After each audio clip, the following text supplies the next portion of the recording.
Chers amis, bonjour.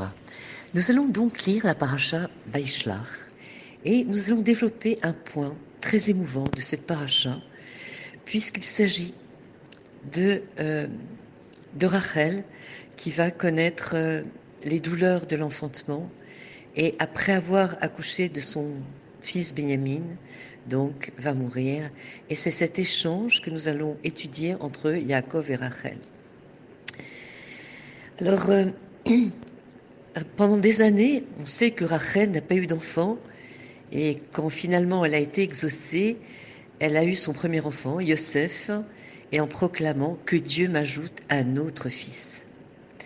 Son vœu a été exaucé puisque justement elle a conçu son autre enfant et sur le point d'accoucher, bien sûr, on va le lire, la tragédie a frappé, puisque la Torah rapporte.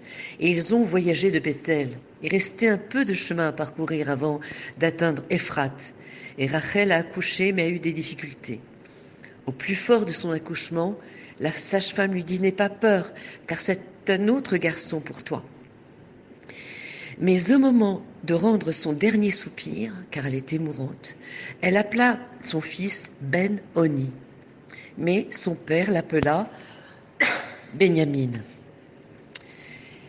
Alors Rachel est morte, elle a été enterrée sur la route d'Éphrate, aujourd'hui Bethléem.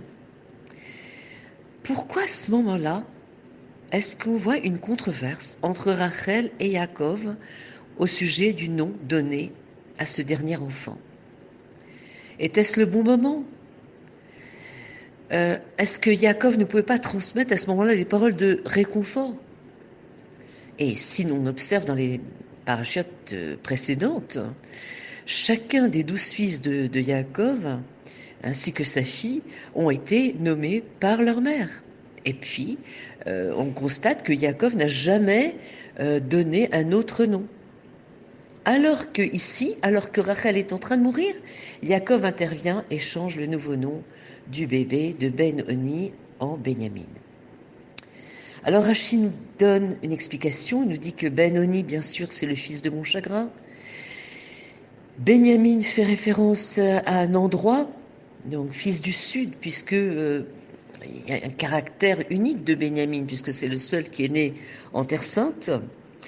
Et Rachi ajoute une autre explication possible en disant que, bien sûr, c'est un enfant né après plusieurs années, signifiant qu'il est né alors que Yaakov vieillissait. Alors, on sait que Rachel voulait séparer son père de l'idolâtrie. Elle lui a volé à son insu ses statues.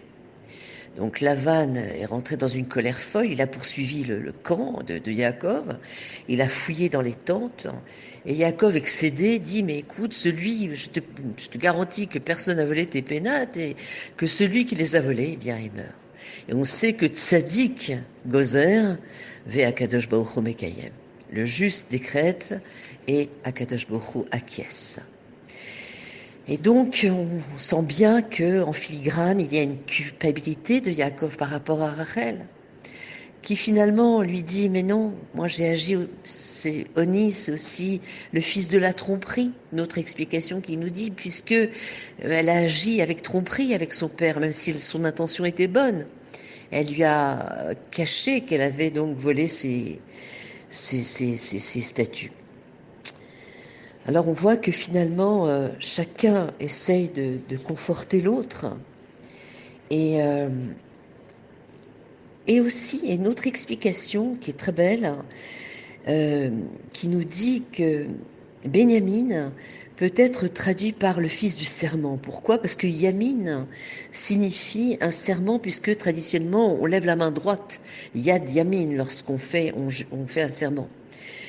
Et Yaakov disait que finalement, l'état critique causé par la naissance de ce fils est le résultat de mon serment à Lavan, que celui qui a volé ses idoles ne vivra pas. Et donc finalement, c'est quelqu'un d'autre part qui va se comporter, puisque la main droite, c'est la droiture, donc d'éduquer cet enfant dans le droit chemin et avec rectitude.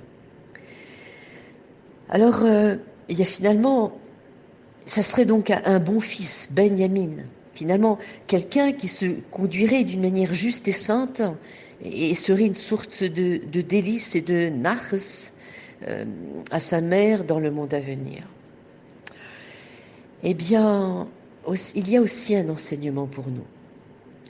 Et on va le voir dans Ramban, Nachmanide, qui dit que Oni, Ben Oni, a une double signification. C'est mon chagrin et ma vigueur. Pourquoi? Alors, on sait Ben Oni, c'est le chagrin, c'est ainsi que Rachel a nommé, mais Ben Oni, si l'on voit dans la paracha de Vayechi, lorsque Yaakov va bénir Réhouven, il lui dit Réhouven, toi mon premier-né, Réhouven Bechori Ata, Kori Reshit Oni. Tu es les prémices de ma force. Donc on voit que le mot Oni peut être chagrin, mais aussi fait référence à la force. C'est pourquoi il appelle Benjamin ou fils de la force, car le côté droit Yamin est le siège de la puissance. Il voulait l'appeler par le nom que lui avait donné sa mère, car ainsi en fut-il de tous ses fils. Ils furent appelés par les noms que leur avait donné leur mère, mais il le convertit, si l'on peut dire, en bonté et en force. Donc finalement, Ramban demande à Yaakov d'accepter le nom choisi par Rachel, Oni, donc il n'y a pas de contradiction, mais de le changer en quelque chose d'autre qui nous donne une connotation positive du mot Oni. Finalement, Yaakov a communiqué à lui-même, à sa femme et à son nouveau-né et à ses enfants depuis toujours l'un des messages les plus importants du judaïsme. Le même mot en hébreu utilisé pour le chagrin et la douleur est le mot utilisé pour la force et la vigueur. Comment? Mais finalement, tout chagrin et toute douleur doivent engendrer une nouvelle naissance de conscience, de perspicacité, d'amour, d'attachement à Kadosh Baruch Hu. Finalement, Yaakov a assuré que son fils ne se verrait pas comme un produit du chagrin, euh, il pleurerait la douleur et le vide, et qu'il n'en serait et finalement qui ne sortirait pas de cette atmosphère-là. Au lieu de cela, il transformerait sa douleur en un tremplin vers une nouvelle source de force et d'autonomie. Donc on voit finalement, et à l'aube de Yutet Kislev que nous allons fêter la semaine prochaine, qui est le dévoilement des profondeurs de la Torah, eh bien c'est justement un des moteurs de la Chassidoute qui nous dit qu'il y a deux mouvements dans la Vodat Hashem. Itkafia, c'est-à-dire Sourmera, éloigne-toi du mal, et Itapra, c'est encore plus fort, Asetov, c'est-à-dire transforme, Itapra, c'est l'idée de transformation.